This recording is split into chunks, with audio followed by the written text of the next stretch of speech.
Let's roll with it. Good evening, everybody. Welcome to this week's edition of Top Deck Heroes, the first of 2016. Woo! Happy New Year, everybody. Indeed. Happy New Year.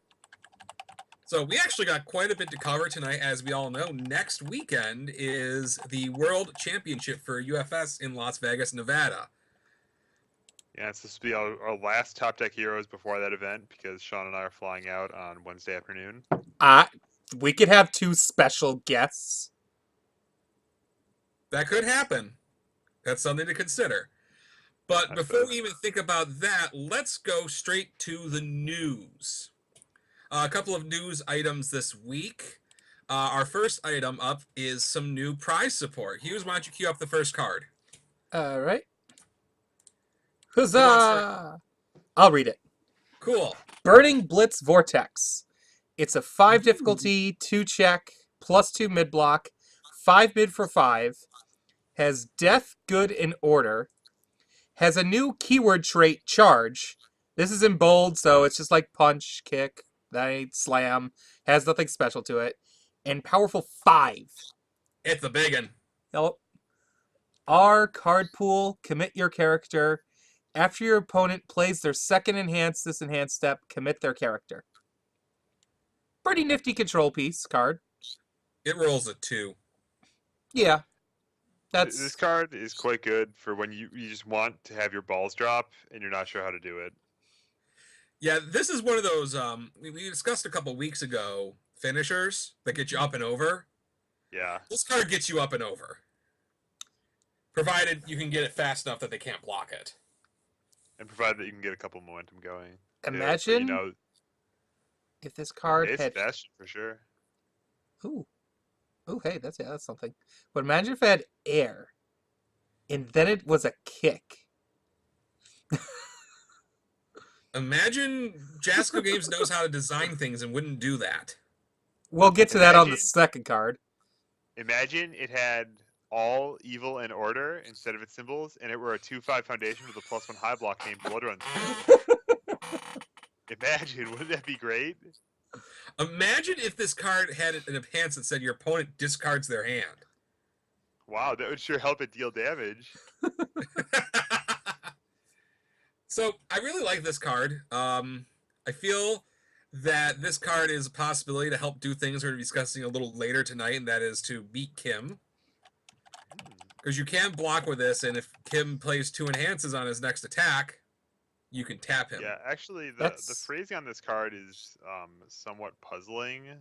I'm a little worried that the response is very misleading and that it only works during the enhanced step of the attack itself. No.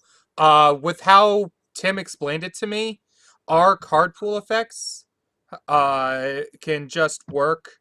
They just stay whatever in the card pool. It should just work. Yeah, that actually makes sense. Yeah, that makes perfect sense. Whereas a card like Dragon Tail says after your opponent plays a response. Yeah. Well, it says during the attack anyway. So. Yeah, so it also specifies this enhanced step. So, yeah. I mean, I feel like this card's pretty clear. Yeah. Could be. You brought up a good point. This is a pretty solid answer for Kim. Unfortunately, I'd like to bring that up with this. This card and the other one they showed off this week will not be legal at Worlds. So you'll have... If you're worried about Kim, don't you worry. We've got you covered. Got plenty of answers. Later in this episode. Yep. So, I mean, like I said, this card's going to be on that list of finishers, I think. This card can get you up and over. And the one thing I like about this card, especially if you can have 2 of them in your hand at some point and you have a couple of momentum, I mean, this card is an ultimatum. I mean, if somebody plays one of these and pitches 1 momentum, I mean, 5 mid for 10 is something you probably want to block. That's half of a lot of people's life totals. Yeah, I really like this card. I love the powerful mechanic, and this card is just why the powerful mechanic is good. I would also... Scaled up. Yeah. I think in order for powerful to be good, it needs to have these kind of numbers. I mean, like, Dreadclanger was good. This card's like Dreadclanger, only you don't need anything. You just need you need momentum in the first place rather than... This is more powerful than Dreadclanger, though. Yeah, it doesn't feed you any momentum, though.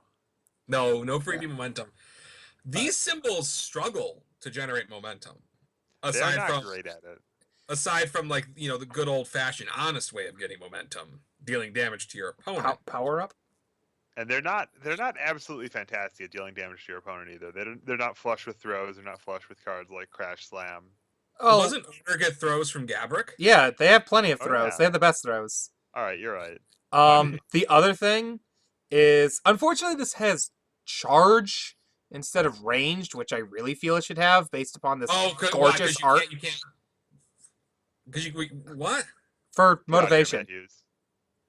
Get out of here. Motivation's momentum generation.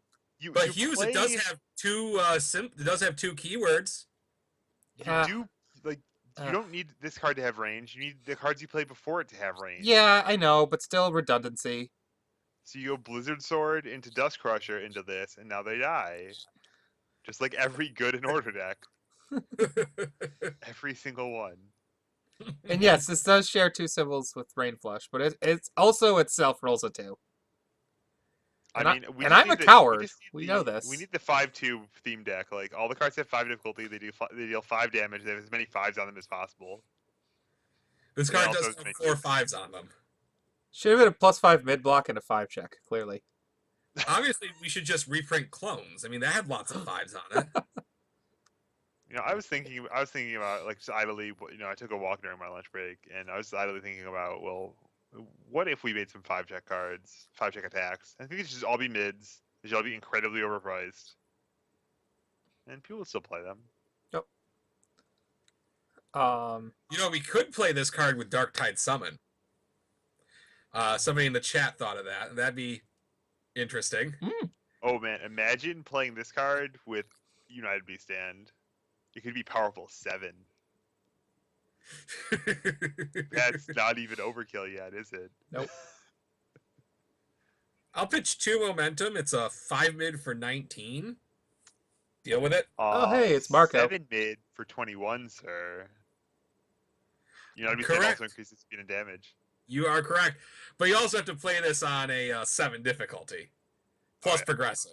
I thought there was No biggie. what's the errata to that card now? There's only certain things that I think it increases now. Does it not increase every single number on the card anymore? Fuck if I know. It probably knows? doesn't increase doesn't increase the collector's number. It doesn't increase the name. No, The someone copyright was telling me. No, someone was telling me that like for DTS, if you used a United Stand on DTS, the phrase where increases all numbers by 2 or whatnot, wouldn't apply to that.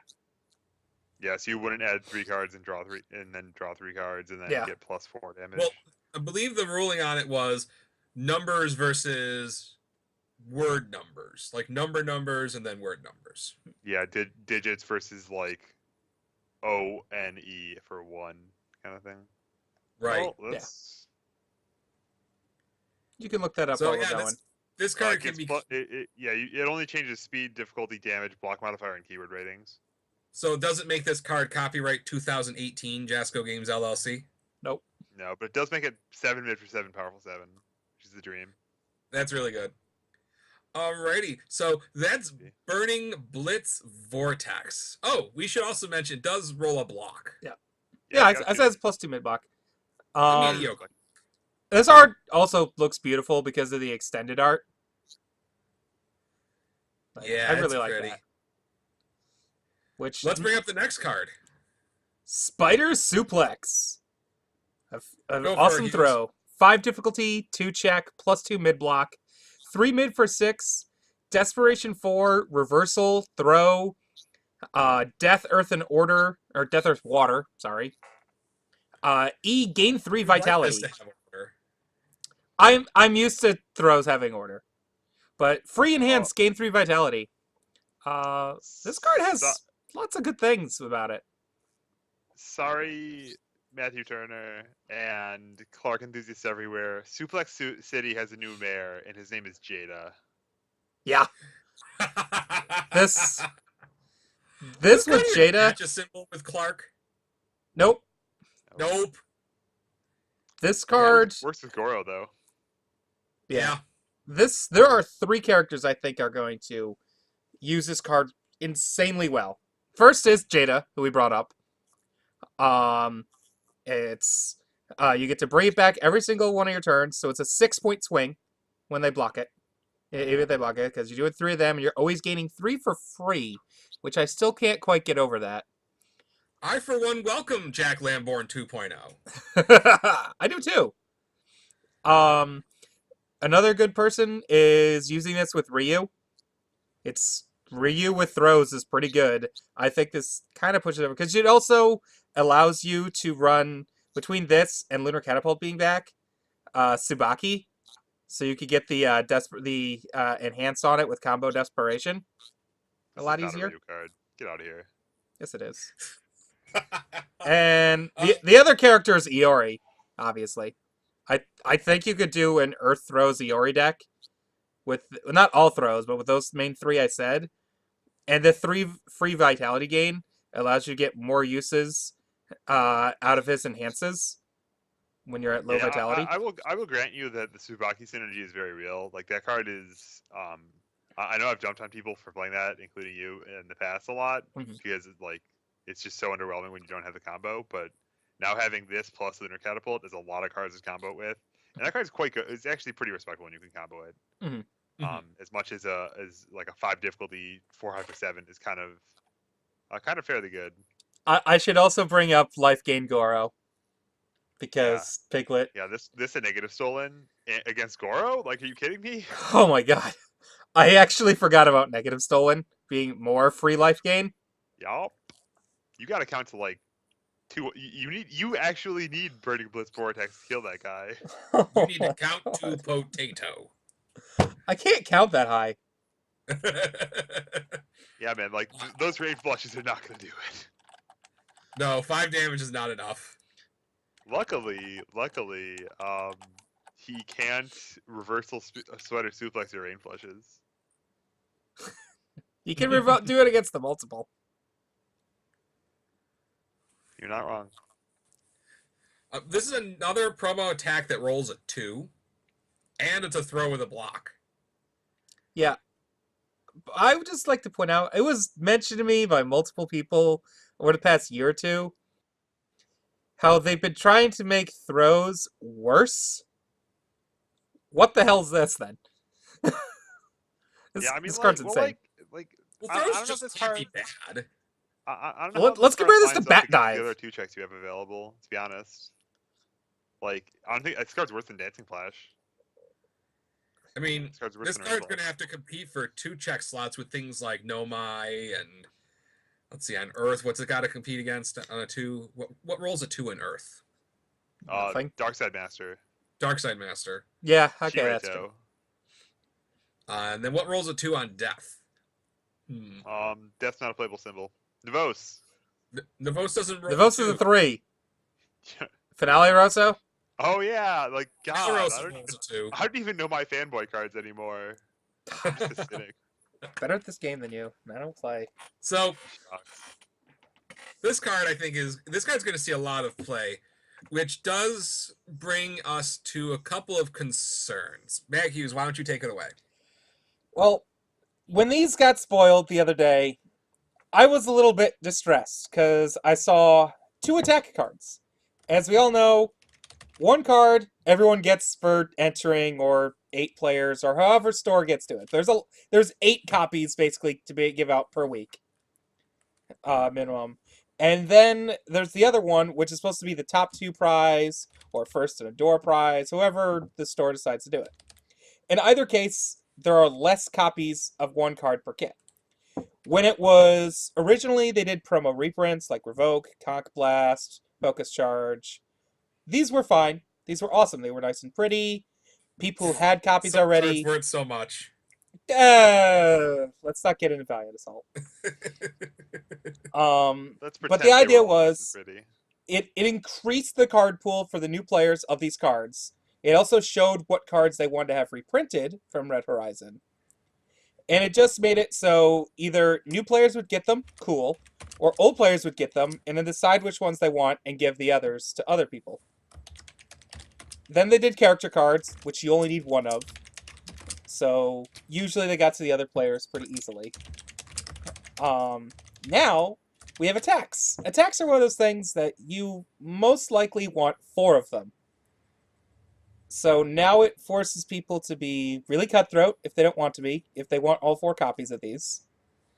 And it brings an old system like how UFS used to be back in the FFG era, where you have these exclusive promos that the winners get, and then they keep getting them because they have cards that you don't have, unless you go out and spend money. Now, I'd like to offer some counterpoints to what you said. Now, some of the things I Okay. agree with. Yes. I do have some concerns about this card forcing groups to be more cutthroat.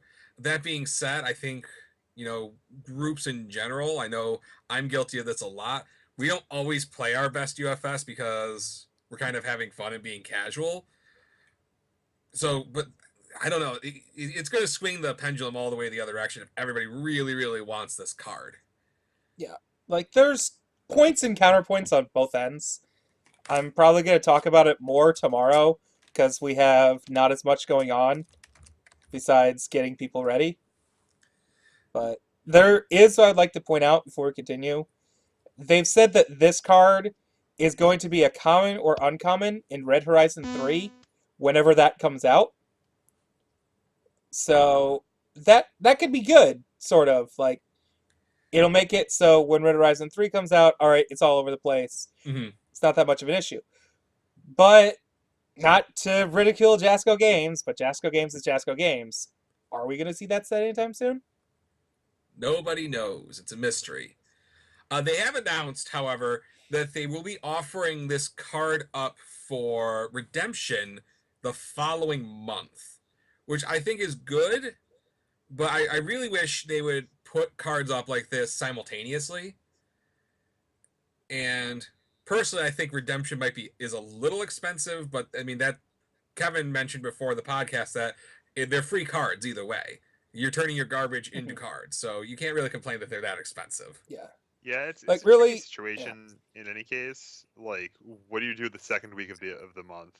Someone's gonna have, like, 2 people are gonna have 1 copy of one of these cards, and like, it's just kind of funky. Like, there's extremely limited card availability, and I know for me, I just like to pretend that anyone can get all the cards they want, and that's part of just my situation of working with Sean so closely and not really having to worry about collection anymore. But I mean, beyond that, just going to events, people lend out decks all the time. People lend out cards all the time. For majors where it's seriously important, that just kind of like vanishes beneath the surface. But I understand that's not the case for everyone in every place. And also, if this game gets big enough, that may not be able to happen anymore as easily. Well, hopefully, I mean, we'll have to see. I know Jasco Games has always been pretty cool, with people who do travel to Worlds and Nationals. A lot of times people are able to get extra monthly prize support, which people can use to trade. I just worry that with how limited this is going to be at first, no one's going to want to trade. Or they're going to want to trade very heavy-handedly. Yeah, I know just within talking with a small amount of our play group, there's already 4 of us that want to build a deck with this card. And when there's only going to be 8 copies of it that month, that's going to be a problem. Yeah, at the very, like, I think they definitely did the right thing. If I'm understanding this correctly, right? That the Blitz Vortex is the card like a lot more people are getting. Yes. Yes. It's very good that the card that is splashy and gets in your face, and like when you lose to it, you knew what you lost to. That card is much more available rather than the kind of dirtily mid-rangey, like step 1 don't lose, step 2 figure out how to win kind of card. That's the life gain throw. Mm-hmm. Like, I still feel, though, that this is just a better card. The art is really nice on this card. Like, Matt, What? how does this card compare to Death Valley Phase Plan? It combos the Tsubaki. It's a reversal. Okay, Its vitality gain is free and more. it's a 2-check. So, you can afford to run 1 2-check. But it's a 2-check. There are no so.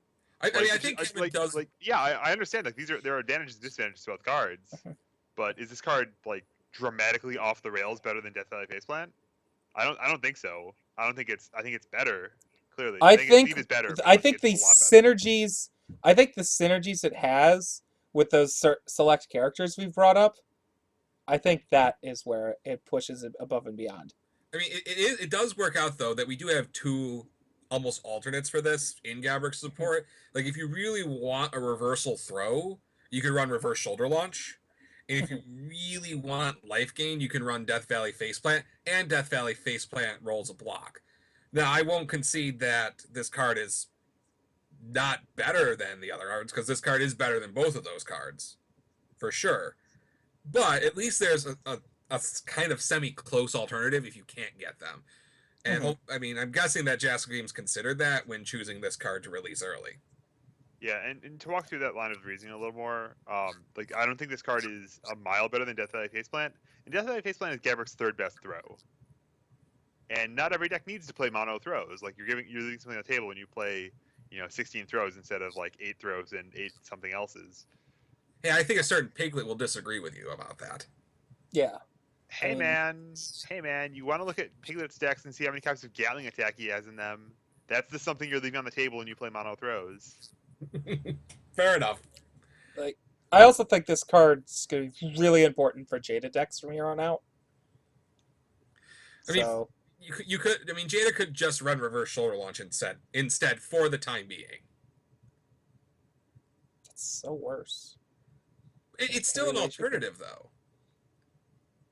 I guess. I mean, this isn't like Chester's backing. I mean, there's no alternative available to Chester's backing. Okay. Fair. I will concede this point to you. But how about this? What if a Chester's backing equivalent card is the top 2 card for next month? That's a calamity. Then we'll bitch and complain on this show next month about it. Yeah. That's why I think we should let them know this now before we go too deep into the rabbit hole with this. I mean, I liked characters. Chester's backing was a calamity for a lot of reasons, and chief among them wasn't that it was so hard to get; it was that it was so overpowered. Okay, what if we get a Revoke tier or Concussion Blast tier card? Like, imagine if Revoke was only given out this way. That'd be rough. That would be rough. But I think that I hope that Jasco Games has the good sense to not release something that meta warping without an alternative available. But we'll wait and see. Jasco Games is a little unpredictable. Yeah. Like, I preferred characters being the top prize, especially if you've got like a really laid back group. You could just eventually just filter it to everyone who wants the card can get it.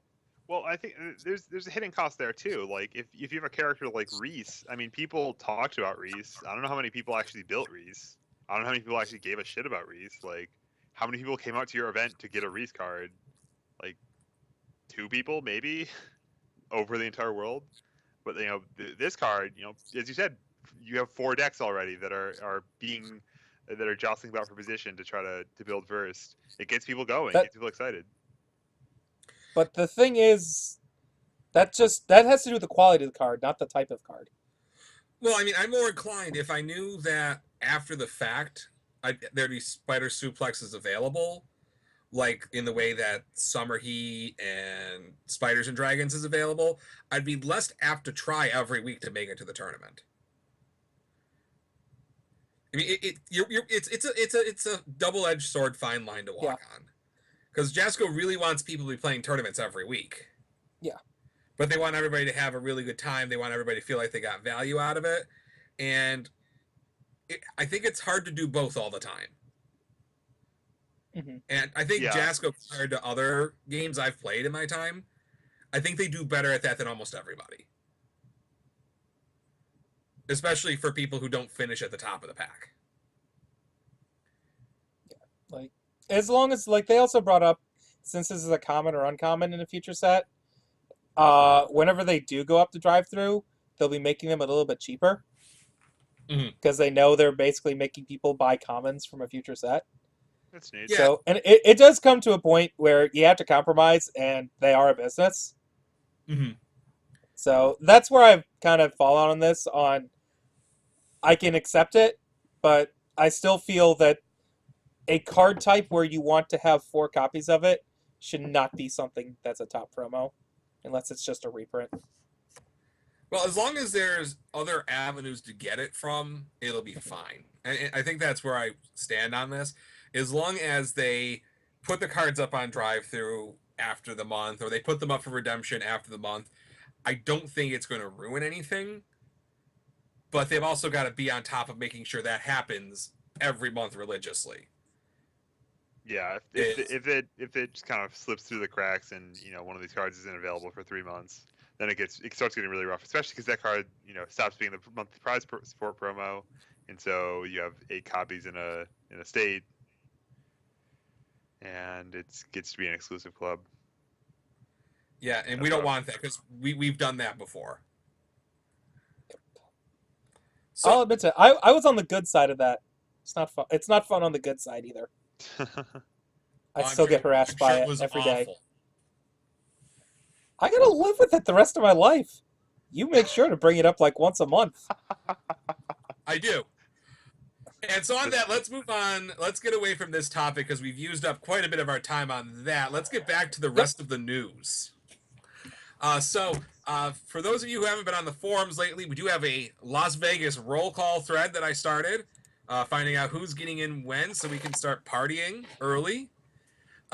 Kevin, Christina, and I are going to be on Wednesday. I'm thinking about taking in some UFS Wednesday night at Allied Comics in Las Vegas. That's when they play their weekly tournament there.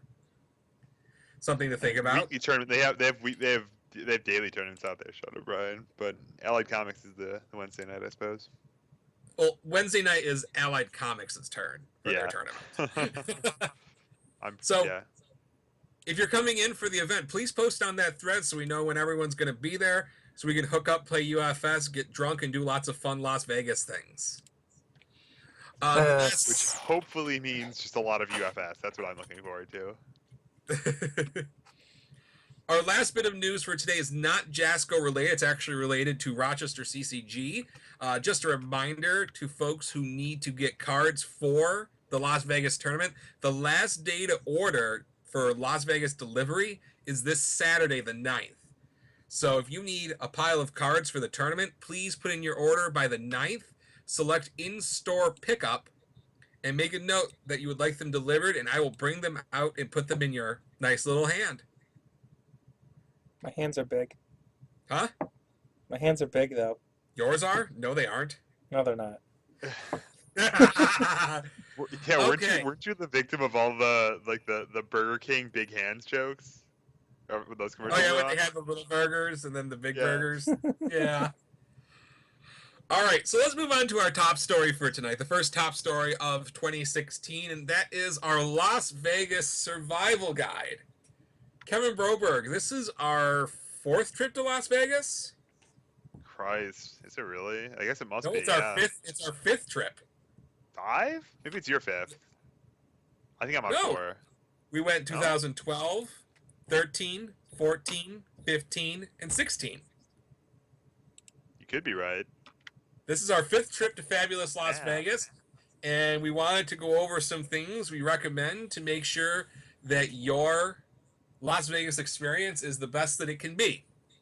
Now, we're not going to talk anything about buying airplane tickets or anything like that because you haven't done it at this point. It's going to be extremely expensive. You've already failed the first test. But if you want to go, it's not technically too late. You probably just won the lottery, though. Yeah. That train has sailed.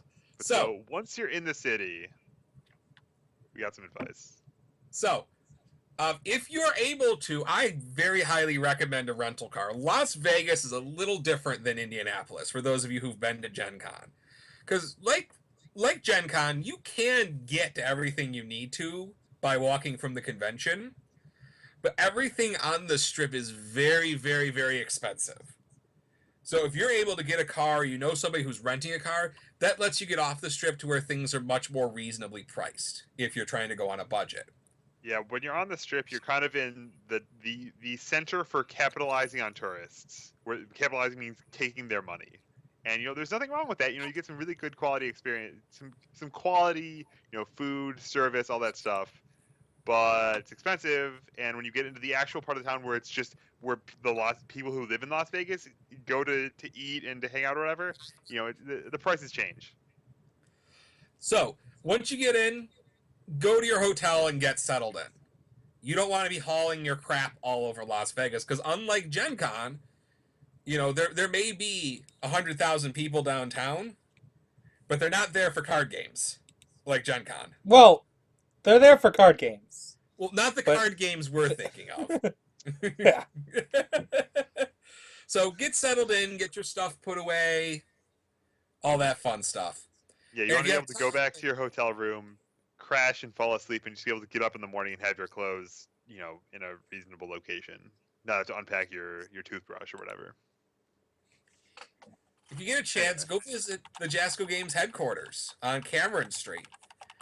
It's like 5 minutes from the Strip, and you can see where all the magic happens. See where the sausages are made.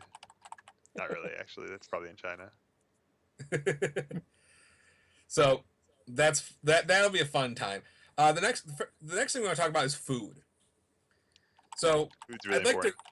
I'd like to always call back to the Gen Con survival guide because a lot of this stuff is repeat.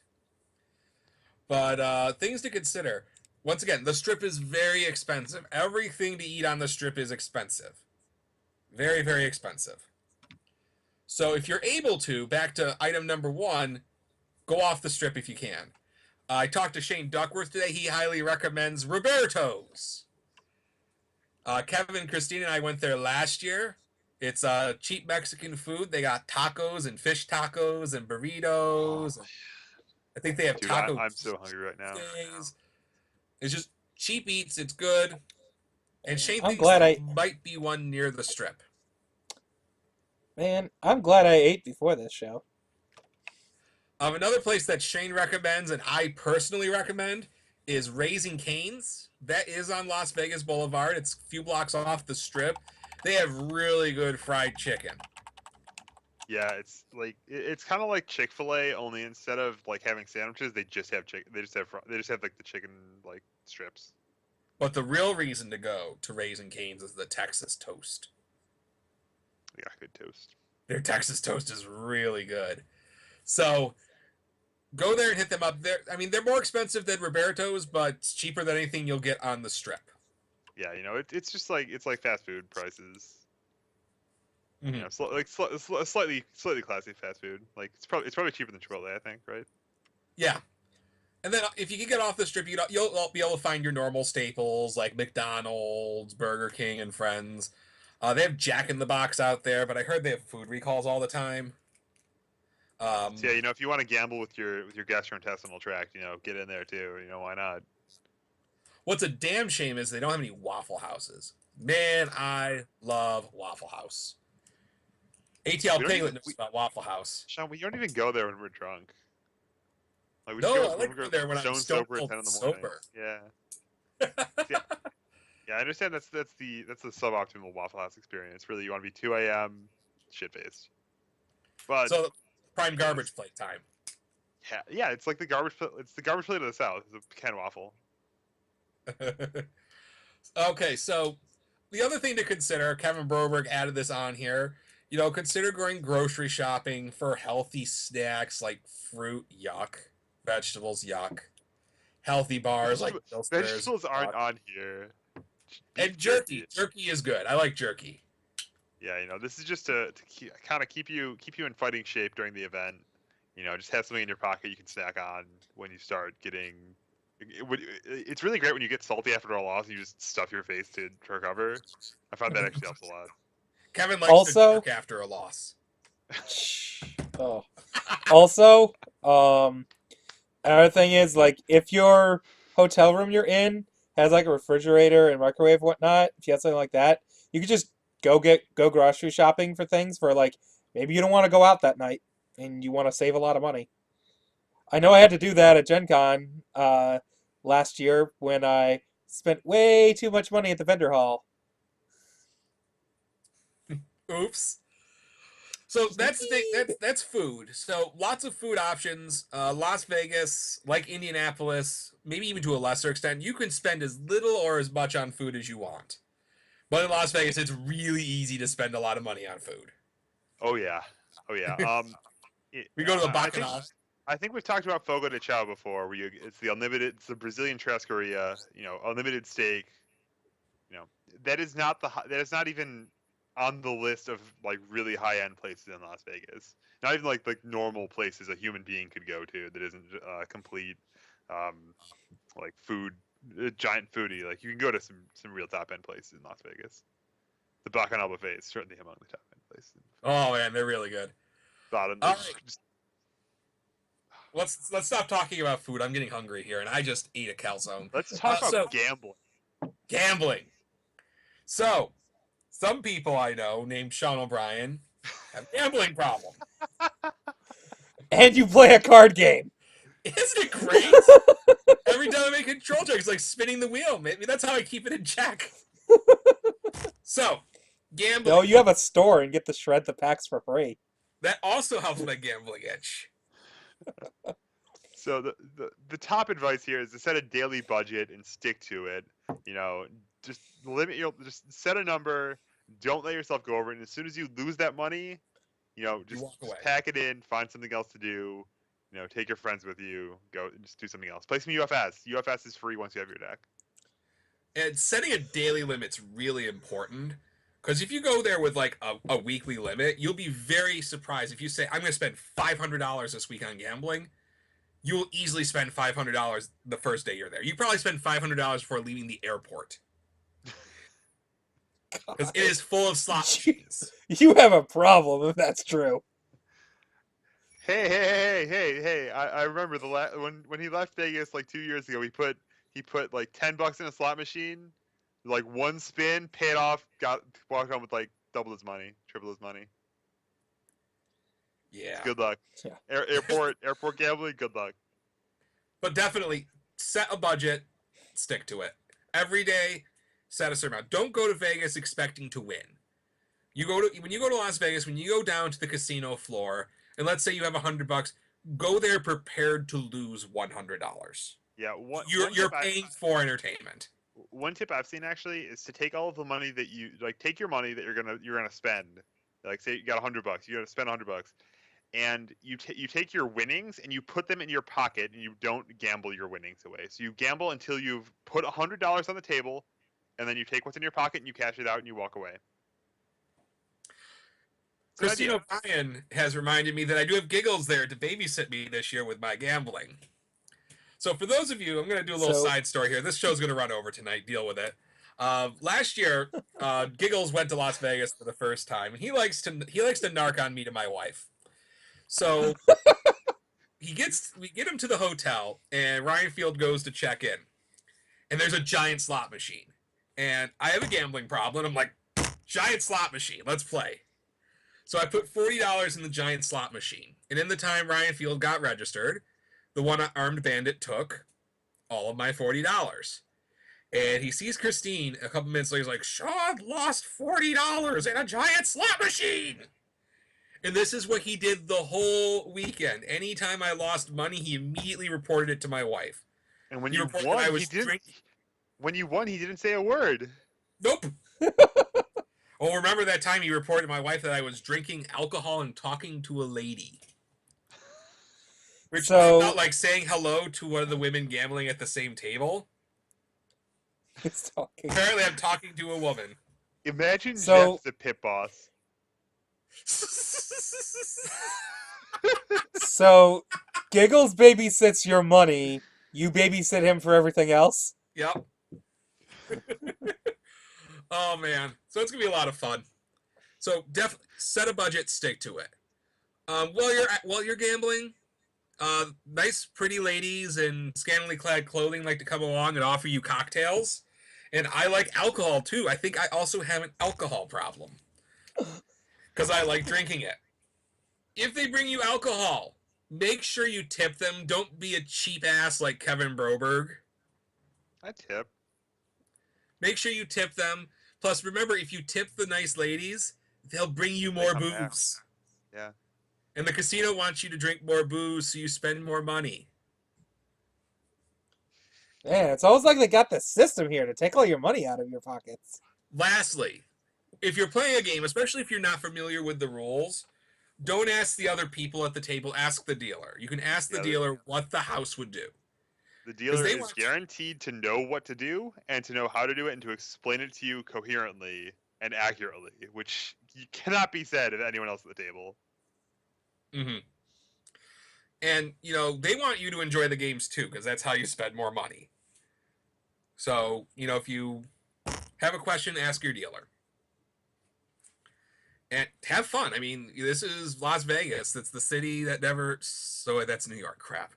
At any rate, have fun. Let's talk about the con. So, There's a convention. yes. So, unlike previous years in Las Vegas, we are going to be at a con. We're going to be at Otakon. Not to be confused with the Baltimore Otakon. This is Otakon Las Vegas. The lesser known one that I didn't know existed till now. Now Okay. you do. Our first things to talk about, first of all, keep up your body. There's Drink a lot of water. There's a lot of exciting things to do in Vegas, and you may forget basic body maintenance. Yeah, one. Guaranteed best way to go on tilt in the whole world is to drink no water, eat no food, and just go in and get like a little bit of a bad beat, and you'll just be on tilt. You'll be wrecked. And the best way to combat that is to take care of yourself. Drink lots of fluids, water, Gatorade. To clue everybody in, alcohol does not count as a fluid. Yeah, Soda it's is not a fluid. They actually take the water out of your system. It's the opposite of what you want. Eat frequently. I recommend bringing snacks. It doesn't seem like they're going to be so strict on food and drink as they have been when we were at the South Point Casino. So, snack. This is a big one for some of our, not any people I think that are listening right now, but other people out who could be in our audience.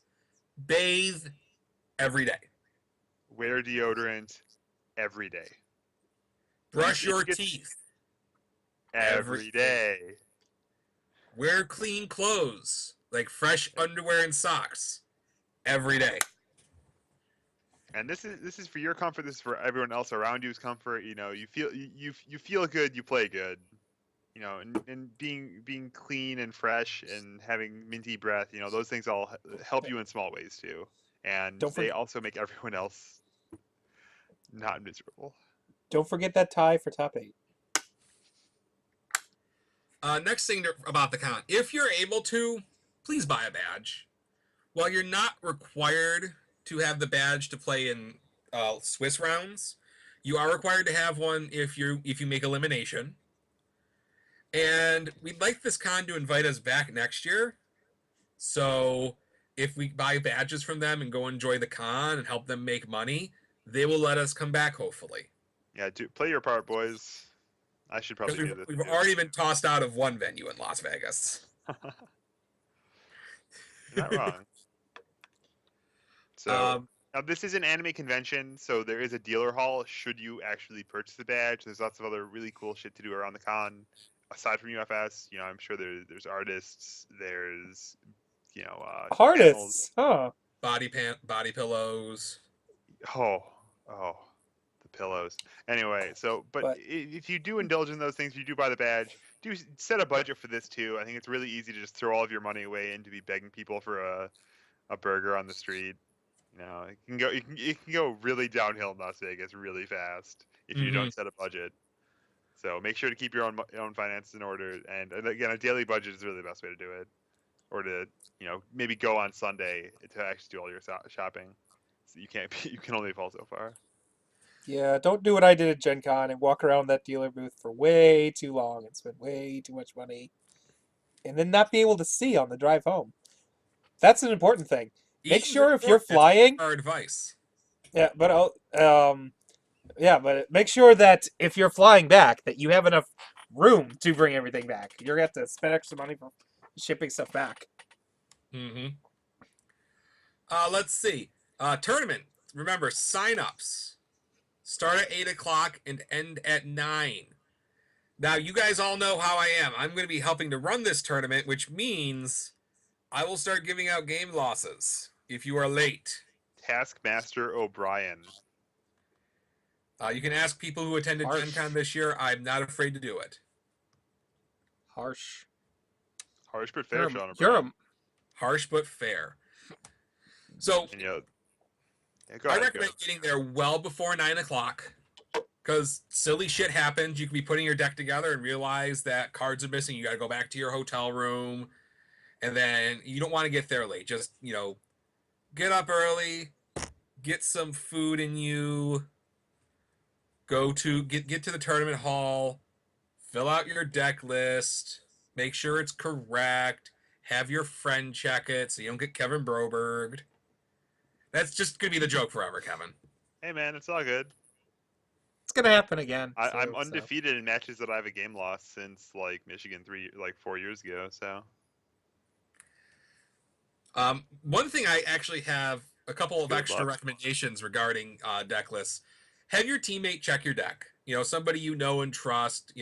Don't just hand it to a stranger because they might like put bug cards in your deck, and then they'll be like, "You can't play that card. That's a Yu-Gi-Oh card," and you get disqualified. Damn Or it. I mean, even worse, they could throw your deck. They could throw the best cards in your deck off of one of the skywalks in Las Vegas and down onto the strip as the traffic goes by, and you're never getting those back. Yeah, especially your 5 most important cards. Yeah. In addition, I saw a new tactic somebody used at Gen Con that's a really good idea. He kept a cheat sheet in his deck box of the cards in his sideboard. Yeah, Yeah. Sideboarding incorrectly is illegal. You need to present the same deck for game one every match of the entire tournament. Mm-hmm. Yeah. I've been doing that since I got started playing Omar, because way back when, because my sideboard was all one ofs. And I can tell you right now, as a TO, I get really, really annoyed having to dig out people's deck lists in the middle of the tournament while people are reporting their win losses. Yeah. And I'll have very little patience for it this year because we are expecting a very big turnout. So keep a cheat sheet, keep your cards written down. At the end of each match, you can just Yeah. and this as long is as your especially- sideboard matches, then you're good. And it might even be a good idea to write down what you're siding out each game, especially if you're following one of the strategies we talked about back when we had our sideboarding episode of sideboarding, like main decking 2 of a card and sideboarding the 3rd and the 4th. Because then you got to know what you take out too. Well, you really don't, as long as the 8 cards match your sideboard. Oh no, you're right. Yeah, never mind. It's pretty easy to process elimination down those 8 cards. Mm-hmm. But so since we're moving on to UFS now, actually, I guess we're already on the UFS list of things to talk about. Might be. Yeah, the 2 things kind of ran together, honestly, in the schedule. Yeah. Be polite and pleasant to our other players. Don't be an asshole. Yeah, like we're here competing to be a part of the game of UFS. The first prize is you're immortalized as part of UFS. You don't want to be immortalized before that time as that asshole who ruined the tournament for someone. Mm-hmm. Because it's a lot easier to lose the game that way than it is to win the entire tournament. And we want to make it memorable for players for good reasons. Yeah, I think this is going to be one of the best tournaments of all time for UFS. I think it's definitely I don't want to say it's the start of a new era, but I mean it's going to be like, hopefully we're going to have one of the best turnouts ever. We're going to have we're going to see the Las Vegas Play Group really coming into its stride. We're going to have a lot. It's the first Worlds in Las Vegas. It's going to be a memorable time, and we want to make sure it's the best for everybody. So be a decent person, be polite. Also, be polite to con staff. Once again, we'd like to have them invite us back again next year. And be polite to any Jasco Games staff. Yeah, like everyone who's working to run this tournament is working really hard to make this the best game it can be. Keep that in mind. Don't be an asshole to them. Don't be like super entitled. Mm-hmm. So moving on to some UFS stuff, like actual in-game UFS stuff. Make sure you shuffle your deck thoroughly. Kevin Broberg, take it away. Talk about shuffling. I hate shuffling. You got to do it. You got to do it really well because otherwise you're just gonna have the same draws and it's just stupid. You got to shuffle your deck. Make sure that your deck is randomized. Make sure your opponent's deck is randomized. Practice at home. You should be able to do it pretty fluidly, and it shouldn't take you 25 minutes to go through the motions. You shouldn't be destroying your own cards or your opponent's cards. But it's really important that you have a randomized deck. Just got the Man-Child. Just destroy all these sleeves. It's important to interleave your cards too when you're shuffling to make sure that you actually don't just have like big clumps that you're just rearranging around each other. Make sure they actually combine with one another, but not too much. With all that in mind, make sure you do that to your opponent's deck as well. I don't think cheating is a major issue in UFS, but Yeah, it's not a major issue until it suddenly is. And remember that whenever you have to shuffle your deck, your opponent has the right to shuffle it to randomize it sufficiently after you do, and your opponent touches your deck last. So you don't get to like try to cut and put put an attack on top or whatever of your own deck. So like your opponent has the last say of what happens to your deck because they don't know they can't possibly stack because they don't know what's in it. They don't know right. any. Unless they're super cheaters like in Yu-Gi-Oh. Yeah, they just like slip that Exodia the Forbidden One right on top, and they're like, "What are you doing trying Exodia the Forbidden One?" Next big thing. If you have a question in your games, call a judge. Just like at the gambling table, don't ask your neighbor, how does this work? If you don't know, just call a judge. Yeah, judges are here to help you. It's not like a mean thing to do to your opponent to call a judge on them. You're not trying to rules lawyer anyone to call a judge. Judge is there to make sure the game is played fairly and inconsistently, and that everyone's on the same page and to help you guys figure it out. If you think something's fishy, call a judge. You're not even don't forget, you're not necessarily calling your opponent out as a cheater, but if you think something's not quite right, just call a judge. Yeah. You could step away from the table, tell them what your concern is in private, and the judge will help sort that out. They want to make sure everything's run fairly and you have a good time. And the last one about calling a judge is a big one, and I know nobody likes to do it in UFS. But No one likes to do it any game. But if your opponent is deliberately or maybe even not so deliberately slow playing you, call a judge. You're doing yourself a disservice if you don't. Yeah, you're doing the tournament a disservice too. If your opponent the clock is a shared resource. Both of you have equal right to use up the clock. And if your opponent is taking a really long time and chewing that up, it's not fair to you to just let them walk away with it. And so the judge is there to help move things along to make sure it's fair for both of you. I think this is one of the hardest things as a player to call a judge for, because we all know UFS is complicated. And I also know that I'm extremely impatient. This is why Kevin and I don't have many board game nights. I play fast, Sean O'Brien. Don't even play that. And I'm extremely impatient. You just get mad. And I'm very, very blow impatient. over your guy in freaking Rampage. But they're both bad at board games. Long story short. Whatever. So anyway, it's honestly the most uncomfortable thing to call a judge about.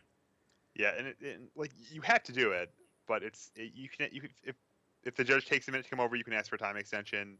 I think one of the awkward things is that if you call a judge and the judge is like, nah, he's fine, you just wasted some time out of the clock calling for him. But you just have to call a judge. Don't be afraid to do it. Just do it. And that's one of the feedback I get a lot of times from players is, this player slow played me, and if I'd have had one more turn, I'd have killed him. This is your chance to do something about it. And another thing I hear commonly from people is, let's say they do catch a player doing something that's not, completely kosher. And they're like, well, I didn't call a judge because I was going to win anyhow. Yeah. You yourself are also ruining the integrity of the tournament. I mean, it sucks to call somebody. Sucks to call the judge and have somebody lose a game or have a penalty because of something that was an accident.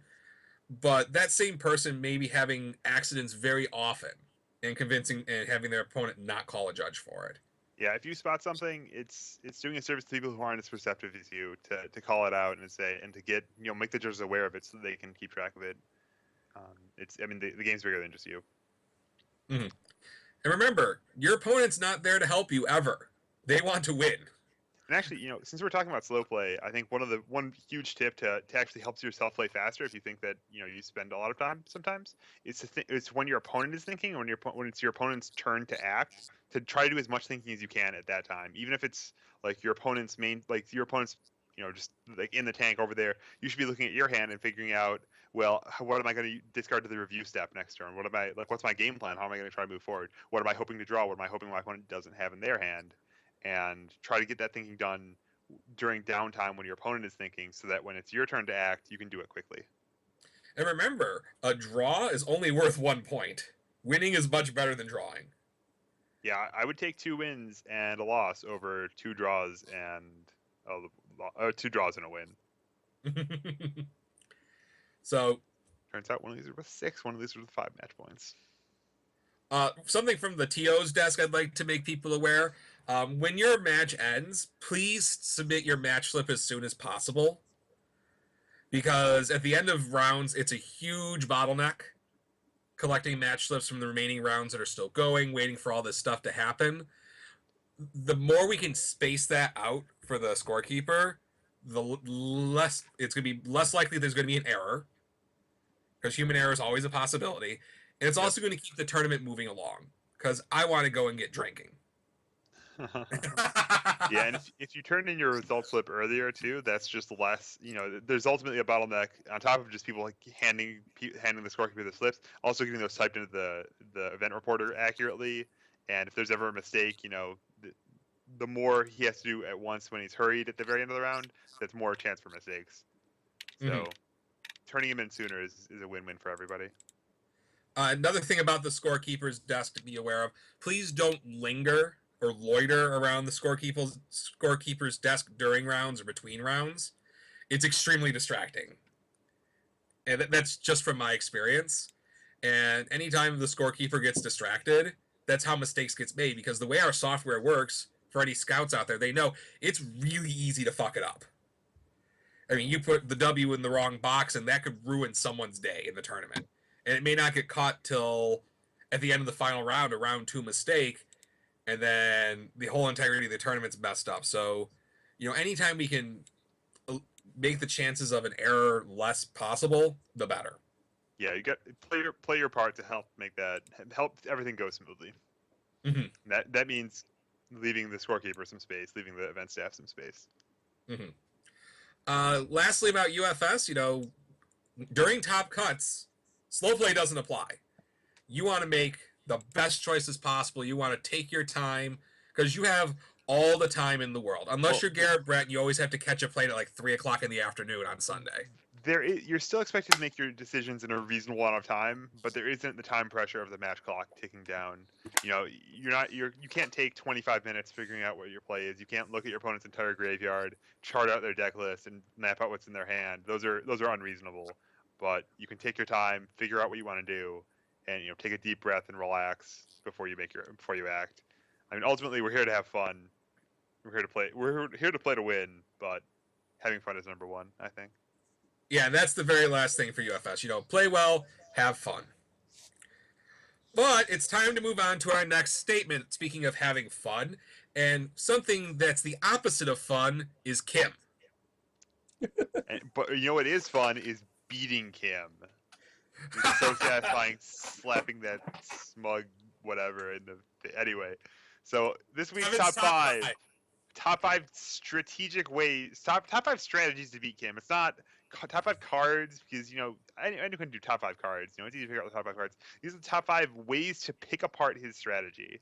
And the cool thing is that Kim is a 6-hand size, no abilities until he's going to kill you, so you have the time to set these things up. The 5th one is really kind of a 2-for-1 special. I just called it discard, but really it's either attacking his hand with cards like Silent Assassin, Track Zero, or I don't know, Dragon Goddess. Dragon Goddess can rip away all 8 out of the 10 or 11 attacks in the deck, all of the non-1-check kicks he plays. And also using cards like the Team Fatal Furies enhances, Sweet Nothings, and J-Pop Star to actually discard the kicks directly out of his card pool. And both of these strategies work to really take advantage of the fact that he needs 2 kicks in his hand and he doesn't always have enough kicks. Mm-hmm.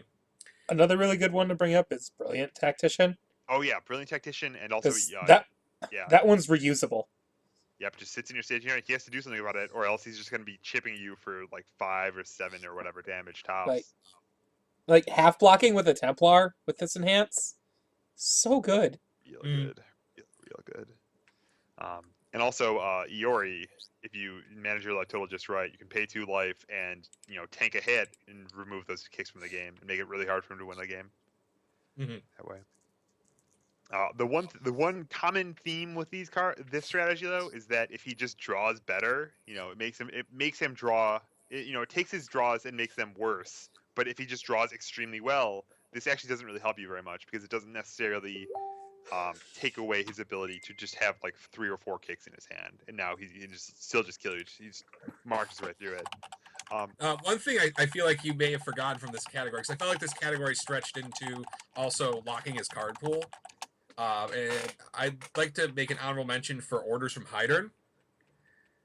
It does. Oh yeah, we his did hand forget about that. that. He can't That's a good point. put a kick back into his hand. It's just stuck there in his card pool. Yeah, that's a cross strategic all star. That's really a really unique effect. Orders from Hydern is, yeah, pretty much just forces him to have yet another kick, and this fits into this kind of kick denial strategy here.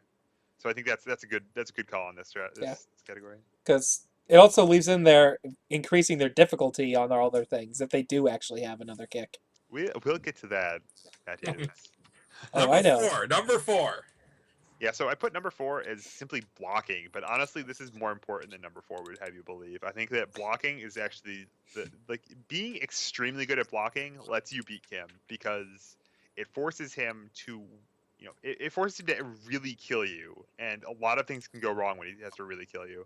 If you're playing turbo aggro and just going all in on him and don't pay attention to your blocks, it's he can just have a 1-check and a Hangatuzen and kill you with like looping twice or something, paying almost no resources. And you really want to make him go in for it. If he doesn't have Team Kim especially, you can have really good chances of him just checking a 1 and a 2 and having no chance at all to be able to finish you through your blocks. And I think cards like Powerful Assassin are essential here. I think Templar is a pretty solid option, although he can fight over that pretty well. And there's just other ways that are, these are great cards to have in your deck anyway, because Rain Flush and discard out of other decks. Against Athena, for example, her Psycho Medleys get shut down pretty hard if you can Powerful Assassin blocks back, and makes it really hard to deplete your hand completely. So yeah, just blocking is a very important part of beating Kim, I think. What do you guys think? Yeah, the problem with blocking, I find, though, is you can get into a situation where you've let the game go on too long, and you can have 6+0 high blocks in your hand, and you're still just going to die. Yeah, like blocking, I put blocking at number 4 because it's easy to take this too seriously, to try too hard to block, and to say, okay, I've got 4 blocks in my hand, and it's turn 2, I'm going to pass with 4 cards in my hand, they all have high blocks, I'm in great shape. No, you're not. You should just play those cards and advance your game plan first. Well, I mean, against most Kim decks, if you pass with 4 cards in your hand, if I'm playing Kim, I'm playing 6 foundations next turn and passing back to you. Yeah, like Kim players shouldn't be above reviewing attacks if they think their opponent is playing too scared. The game isn't get 2 kicks and then win. It's get 2 kicks when it's the right time. Mm-hmm. But so blocking, it's very important, but it's easy to take it too seriously and to try too hard and to decrease your chances that way. I think cards like Powerful Assassin are very, very useful for this, though. Yep. Number 3. Number 3. Probably my favorite way to beat Kim is to just blow up his staging area. Just take it away from him. Hit him with big Robert Kicks, Ryujin Kyaku's, blowing up 2 of his cards. Ever hopeful him on every enhance for the entire game. And Flames restored. He just runs out. Yeah. Reversal stun attacks are very good here as well. Tiger Kick is mediocre. Tiger Kick helps a little bit. It takes away 1 of his cards. But Quick and precise Kersplat. Yeah, quick and precise Kersplats, Young Mercenaries. These cards can really start adding up on his turn. And yeah, Flames Restored is an underrated gem, I think. It is very, very good against Kim, except when he has Quan Cheng Nim. Yep. But destroying his foundations, returning them to his hand, he can't Quan Cheng Nim those. So I'm also very valuable. Gonna do a quick note on Everhopeful though. I feel Everhopeful actually gets worse the more into the late game you get, because while you get rid of 1 of its foundations for him to commit, he might have plenty of those. You're giving him an additional card, which is an additional attack to him. Well, I mean, I read Everhopeful as Stun 1. Yeah, I see Everhopeful as, foundation denial. Is if you think Kim's getting ready to kill you, you better bounce that Quan Cheng Nim, because that thing really helps protect his combo.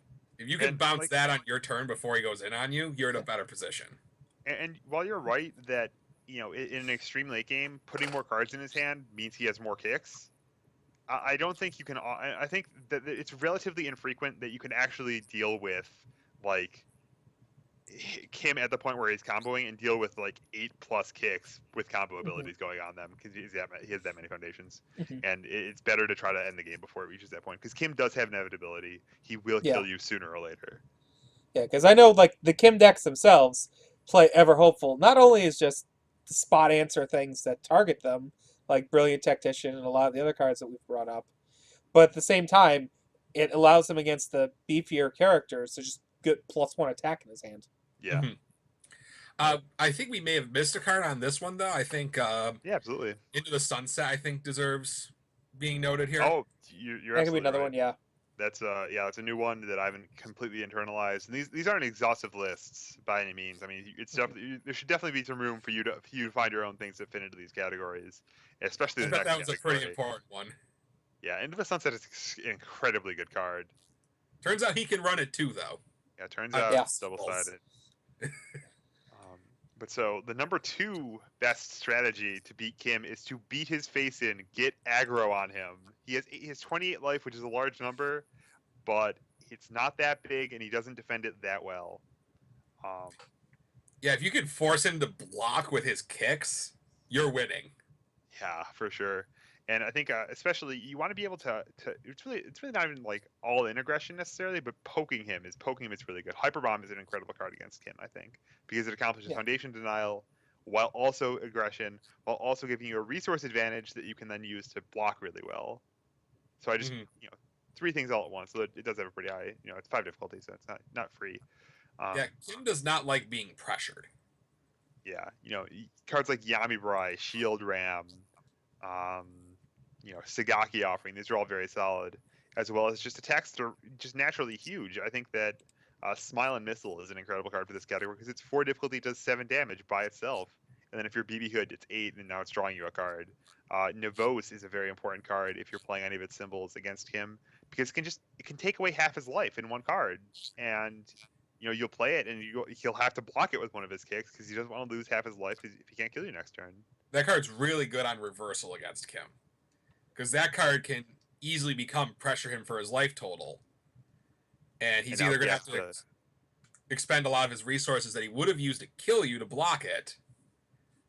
So, yeah, that's a really good card to consider.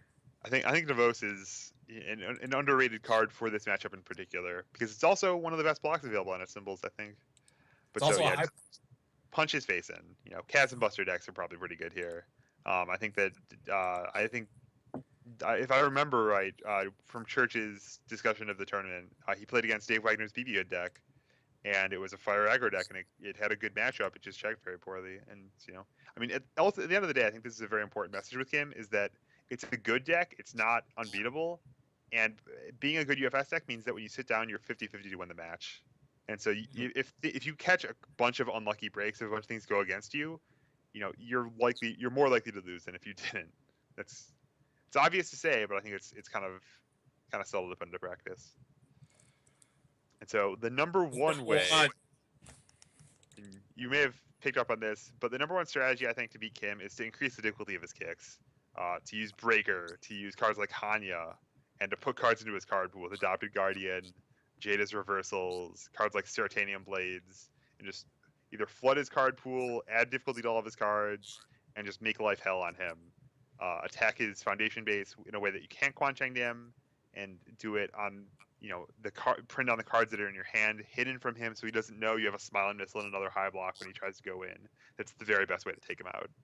Mm-hmm. One thing that I find that this list is kind of missing is if you're able to run some asset destruction. I feel like Kim can pick up not that he picks up more consistency, but he has a really good idea of what's going to happen if he can team Kim 400 times in a turn. Yeah, Team Kim is definitely a very powerful card. Well, that card helps nullify, a lot of your top 5 things. Discard it nullifies because if he happens to reveal a kick, he gets another kick in his hand. Can nullify blocking because he's got another kick in his hand. He can deal more damage if he gets that one check.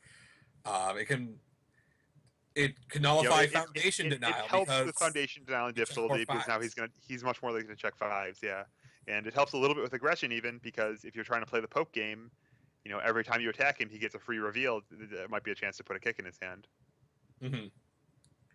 So yeah, Also, if that's a good weakness. It's a good, another good pressure point. yeah, Another good place to apply pressure too. like it's another thing that game your team Kim, like if you're actually trying for the reversal stun strategy, that card can gain him 3 life back. People forget about the other ability on that card. Whoa. It does have another ability. So sometimes that reversal strategy is not the best unless you can get rid of the team Kim. But there are a lot more options to deal with Team Kim than before. You could spinning Necro Driver it. You can homemade explosives it. I'm trying to think. And a Is there any pity ways for a to commit trader. it? Yeah, pity for trading. There aren't a lot of ways to commit it. You can use Kyo's Jacket. You can use Champion of Justice. Yeah. Pretty sure. Yeah. There's a lot of bad ways to commit those cards too, but There's also Descent now out of the Red Horizon block to destroy it. I mean, at a worse rate than homemade explosives for sure, but it gets the job done. Yeah. So, I mean, unfortunately, you know, the new promo is not available to fight over Kim with, where if he plays 2 enhances, you can just end his life. Yeah. Tap that base. But yeah, 'cause if you go to Vegas, you have to, especially if you plan to try to run it all the way, you got to have a strategy to beat this deck. You Yeah, can't and pretend it doesn't exist. I think in a big way, if your deck is powerful enough, is solid enough, is consistent enough, you're gonna have a decent Kim matchup. If you can deal 28 damage by turn 3, you'll win, you know, more than 0 games against Kim, just by having a very powerful strategy of your own to be able to just be aggro on him, just beat his face in. And if you're good enough at that, you don't need dedicated cards for the matchup. But Mhm. if you want to, if you know, a lot of these cards you can put in your deck and be great in a lot of situations. Powerful Assassins, like Power Assassin plus Agile, is a great combo that helps against a lot of matchups and is also absolutely incredible against Kim because he's always playing high attacks. You know that going in, he's not playing any non-high attacks. Yeah. Unless he's crazy and is running a Navos. plays a 1-up Skull Barrier. Pretty crazy.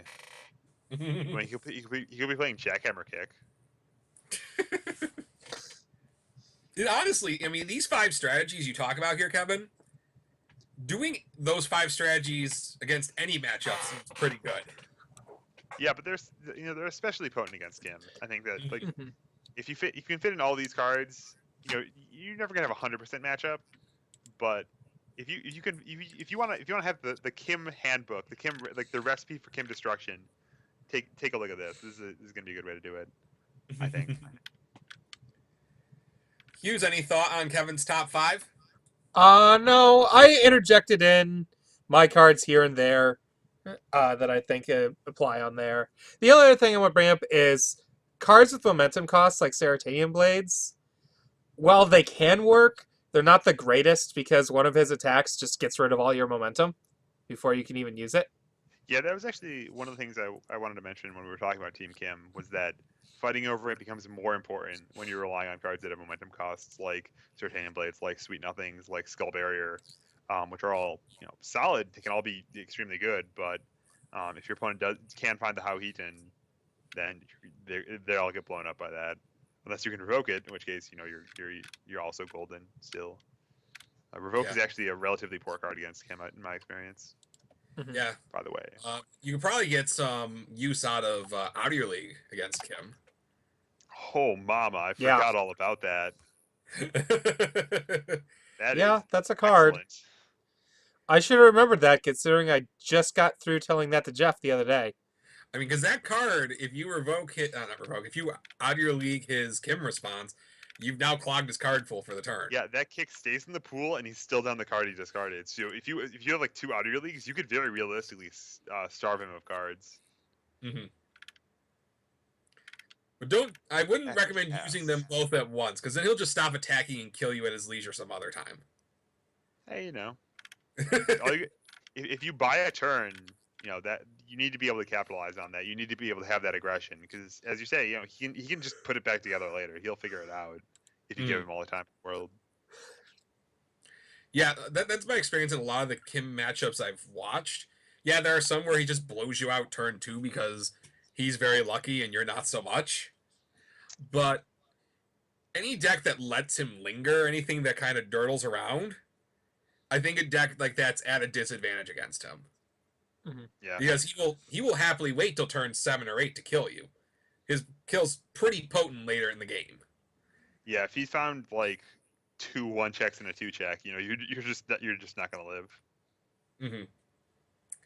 But keeping pressure on him, forcing him to block with his kicks, I think is a really good strategy against him.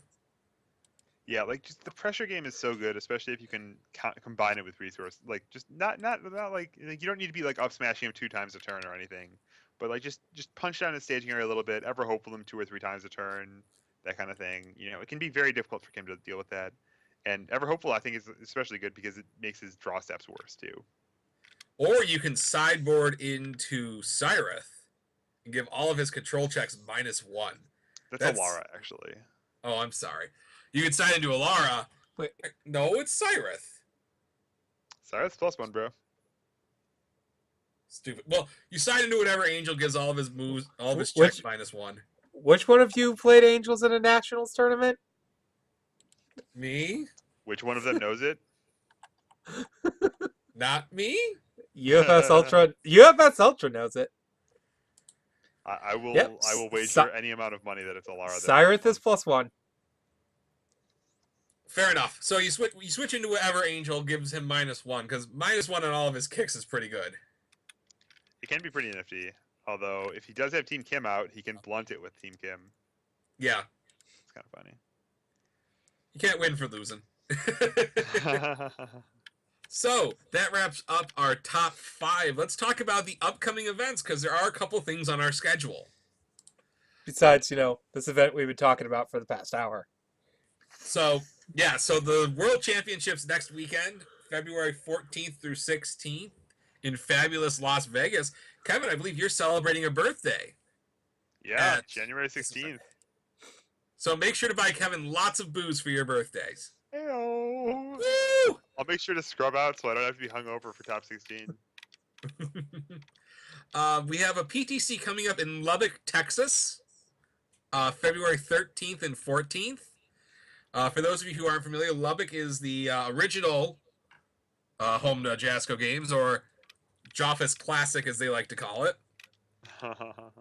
So if you're in the area, go ahead and show up to that. It'll be lots of fun. There'll be new promos legal for that, and fingers crossed, maybe they'll be thinking about releasing a set by then. The last item I have on that's got a set date at this point for upcoming events is I do have the Las Vegas 2K coming up in May.